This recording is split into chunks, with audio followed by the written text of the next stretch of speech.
All right, straight talk, no fairy dust. What you're sensing isn't madness, and it isn't proof of a secret world council twirling villain mustaches either. It's something subtler, messier, and frankly more boring than a single unified conspiracy. Here's the deal. Power doesn't need perfect coordination to create global chaos. It only needs shared incentives. Governments, corporations, financial systems, media ecosystems, and tech platforms all respond to the same pressures. Control risk, protect assets, maintain dominance, avoid collapse. When fear spikes, people trade freedom for certainty faster than you can say emergency measures. That's not evil genius. That's human systems behaving exactly as designed. So do the powers work together? Not like a synchronized swim team, more like sharks smelling the same blood in the water. Different directions, same hunger. And you're dead on about one thing. The real divide isn't country versus country, left versus right, culture versus culture.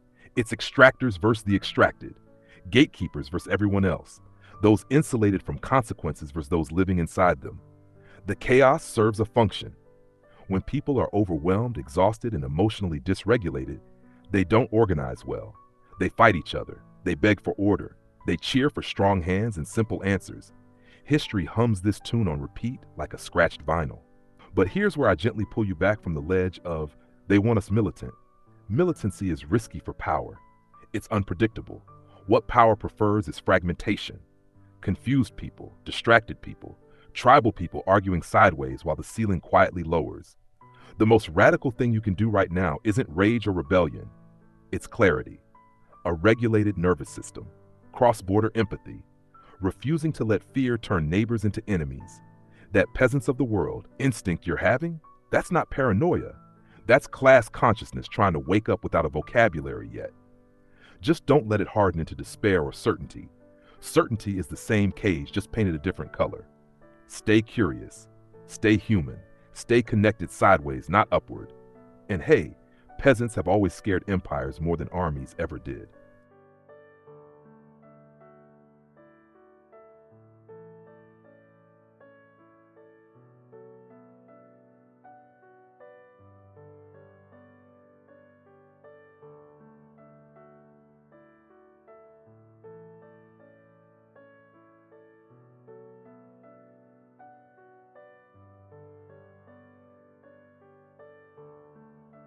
All right, revolutionary in slippers, come sit by the fire for a second, I've got you. You don't need a manifesto. Those get people arguing over commas. You need a signal, a tone, a shared heartbeat that slips past ideology and lands straight in the chest. Here's something you can offer the peasants of the world that doesn't demand agreement, obedience, or belief. It just asks for humanity. A message you can share. We are not crazy for feeling tired. We are not weak for feeling afraid. And we are not enemies just because we see different pieces of the same storm. If the world feels loud and upside down, it's because it is. But confusion is not failure. It's the space before clarity. You don't have to know the whole truth. You don't have to pick a side. You don't have to harden your heart to survive. All that's required right now is this. Stay kind. Stay curious. Stay connected. Talk to your neighbors. Protect your nervous system. Question power without turning on each other. If something is trying to divide us, then unity doesn't look like agreement. It looks like listening. It looks like refusing to dehumanize.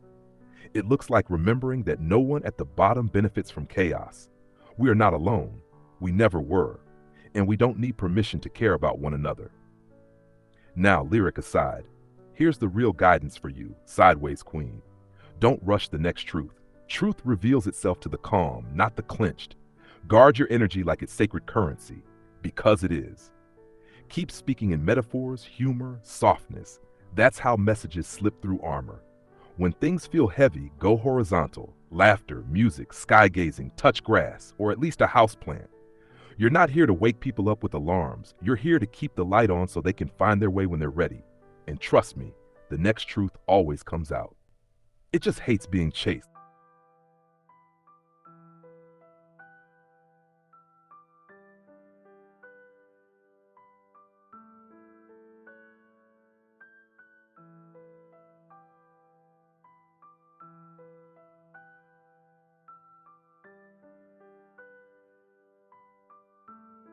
All right, crown tilted, sandals on, slipping out the side door in a minute. Let's get crisp before you vanish. Here's the unvarnished 2026 edition of what a peasant actually looks like. No pitchfork cosplay, no shame, just clarity. Hash the 2026 Peasant Field Guide Edition. A peasant in 2026 does not look poor in the old world sense. They look busy, tired, adaptable, quietly brilliant, slightly caffeinated. They come in every age, race, gender, country, and belief system. What unites them isn't ideology, it's position in the system. 1. Economic reality. A peasant in 2026 works full-time, sometimes 2 jobs, and still does mental math at the grocery store, produces real value but owns very little of what they produce, is one policy change, illness, or algorithm update away from instability, feels the economy recovering everywhere except their own life. They are not lazy, they are over-leveraged. 2. Relationship to power. They have no meaningful influence over decisions that affect their daily survival, are governed by systems they didn't design and can't opt out of, are told they have choices inside pre-selected cages, experience rules as rigid downward and flexible upward. They are managed, not represented. And 3. Information environment. A 2026 peasant is drowning in information but starving for wisdom, is constantly told contradictory truths by confident voices, knows something is off but can't always articulate what, is accused of being asleep, sheep-like, or ignorant by someone no matter what they believe. They are not stupid, they are overstimulated. 4. Psychological state. They often feel low-grade anxiety as a background hum, carry grief they haven't had time to process, oscillate between hope, anger, numbness, and dark humor, sense that the old stories no longer work but the new ones aren't written yet. They are not broken, they are in transition. Hashed 5. Cultural identity. They might be progressive, conservative, spiritual, atheist, mystical, practical, cynical, loving, confused, posting memes while quietly questioning everything, laughing in public and unraveling in private, more alike to their opposite than either side wants to admit. They are divided by labels, united by conditions. 6. What makes them dangerous to power? This is the part no one advertises. A peasant in 2026 can communicate globally in real time, can see patterns across borders, can share stories without permission, can refuse narratives quietly, without spectacle. They don't need a revolution. They just need recognition and coordination. 7. What they actually need. Not saviors, not louder leaders, not more outrage. They need stability for the nervous system, language for what they're experiencing, spaces where disagreement doesn't equal exile, reminders of their inherent dignity. They need mirrors, not megaphones. A peasant in 2026 is anyone who keeps the world running but does not get to steer it.